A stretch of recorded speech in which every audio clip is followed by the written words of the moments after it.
तो उन्होंने कहा है एक सूत्र में कि उपवास शरीर के शुद्धि की क्रिया है। और वो आगे कहते हैं कि शरीर शुद्धि होती है तो मन और चित्त दोनों की भी शुद्धि होती है उसके साथ। तो उपवास एक क्रिया है जो शरीर शुद्धि, मन और चित्त तीनों की शुद्धि के लिए है, लेकिन उसके लिए नियम है।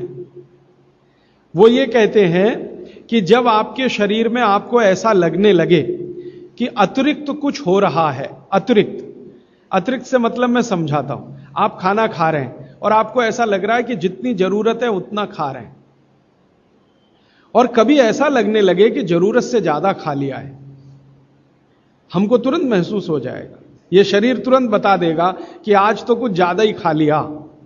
तो कहते हैं कि जब स्थिति ऐसी हो, वो किसी भी कारण से हो, आपको किसी चीज का स्वाद बहुत पसंद आ गया, या किसी ने बहुत आग्रह पूर्वक आपको खिला दिया, या आप कुछ इस स्थिति में थे, मूड आपका ऐसा था, ध्यान ही नहीं रहा, बातें करते करते या खाना खा रहे हैं ज्यादा चला गया, ऐसी किसी भी स्थिति में जब अतिरिक्त है तब आप उपवास के बारे में जरूर तय करिए, माने आप उपवास करिए। अब उन्होंने उपवास के नियम बताए, बहुत लंबा अध्याय है वो, उसमें से 2-3 महत्व के नियम बता देता हूं। पहला नियम यह है कि कभी भी उपवास अगर करना है तो सप्ताह में माने 7 दिन होते हैं, उसमें एक दिन का तो ठीक है, एक दिन का उपवास बहुत अच्छा है। 7 दिन अगर आपने लगातार सुबह दोपहर शाम 3 बार भोजन किया है तो कहते हैं एक दिन का उपवास बहुत अच्छा है, जरूर कर सकते हैं। लेकिन उस उपवास वाले दिन नियमित रूप से समय समय पर बीच बीच में पानी पीते रहिए। बिना पानी का उपवास अच्छा नहीं है, पानी पीते रहिए बीच बीच में। क्यों पीते रहे?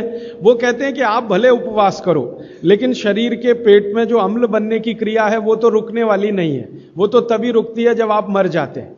ये तो सतत अम्ल को रिलीज करता ही रहता है, और पेट में जो अम्ल है वो ना हाइड्रोक्लोरिक एसिड है, खराब अम्लों में उसकी गिनती मानी जाती है। हाइड्रोक्लोरिक एसिड ही पेट में ज्यादा है, तो ये तो रिलीज होता ही रहेगा। अब ये रिलीज होता है खाने को पचाने में मदद करने के लिए, खाना आप खाएंगे नहीं, लेकिन इसका रिलीज होना रुकेगा नहीं, क्योंकि शरीर आपके कंट्रोल में नहीं है, वो प्रकृति और भगवान के कंट्रोल में है। तो वो कहते हैं कि थोड़ा पानी पीते रहें, तो ये जो HCl है ये डाइल्यूट होके पेशाब के रास्ते निकलता रहे तो हानि नहीं पहुंचाएगा। और अगर आपने पानी नहीं पिया उपवास में तो ये हाइड्रोक्लोरिक एसिड आपकी अंतड़ियों को जला डालेगा, आंतों को जला डालेगा, तब आप कोई गंभीर बीमारी के शिकार होंगे, और तब आप शायद परेशान हो जाएं और आपकी बीमारी ठीक भी ना होने पाए। क्योंकि भागवत जी कहते हैं कि शरीर के किसी भी अंग का कोई परमानेंट डैमेज हो गया तो उसका रिपेयरिंग नहीं होता। एक बार डैमेज हुआ परमानेंट तो रिपेयरिंग नहीं होता। तो फिर आपको क्या होगा? अल्सर होगा, पेप्टिक अल्सर होगा, घाव बन जाएगा आंतों में, और फिर वो इतनी खराब स्थिति में लेके जाएगा कि डॉक्टर कहेगा आंतें काट के निकालो। तो ये मत करिए। वो ये कहते हैं उपवास करना हो तो 7 दिन 3 समय का भोजन किया है, 7 दिन माने 6 दिन, तो 7वें दिन आप एक दिन उपवास करिए, लेकिन थोड़ा थोड़ा पानी पी पी के उपवास करिए। मतलब ये है, दूसरे शब्दों में मैं कहूं, निर्जला उपवास मत करिए। अब हमारे यहां कई जगह मैंने देखा, दुर्गा माता का समय आएगा तो हम सब बहुत बार 7 दिन निर्जला उपवास करते हैं, 7 दिन लगातार। वो तकलीफ देगा आपको।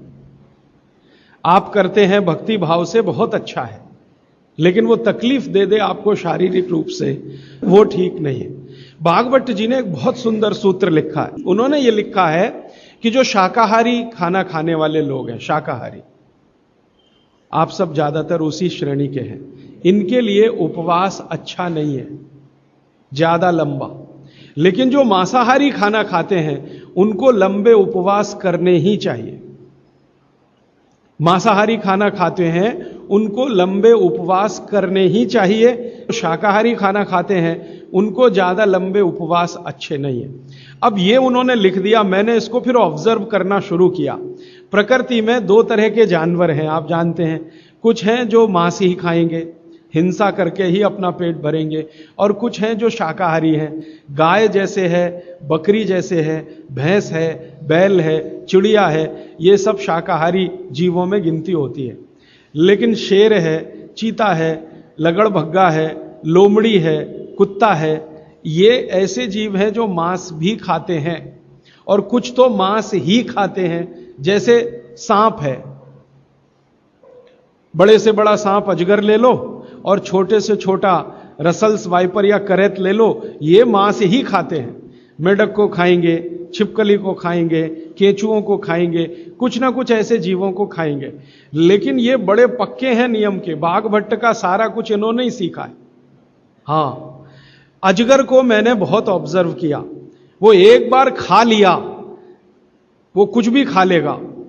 एक बड़ी से बड़ी बकरी को खा जाता है, हाँ इतना खा लेता अजगर, बकरे को खा लेगा, लेकिन खा लिया तो 15 दिन उपवास ही करेगा,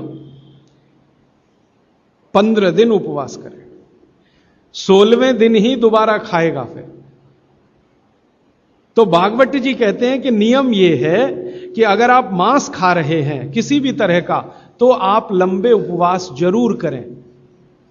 अब फिर कारण वही है, वो ये कहते हैं कि ये जो मांसाहारी लोग हैं, इनका भोजन जो है ये शरीर के अंदर के जो हाइड्रोक्लोरिक एसिड को रिलीज करने वाली ग्रंथियां हैं, इनको मंद करता है। मांस का जो पाचन है, उसमें से जो कुछ भी आपके शरीर को मिलने वाला है, वो आपके शरीर में एसिड रिलीज करने वाली जो ग्रंथियां हैं, उनकी क्रिया को मंद करेगा, तो कम निकलेगा, तो वो लंबे उपवास कर सकते हैं। शाकाहारी लोगों के लिए उन्होंने कहा है लंबे उपवास ना करें, और कोई कारण से आप कर रहे हैं तो ये उनकी बात ध्यान में रखें, बीच बीच में पानी पीते रहें।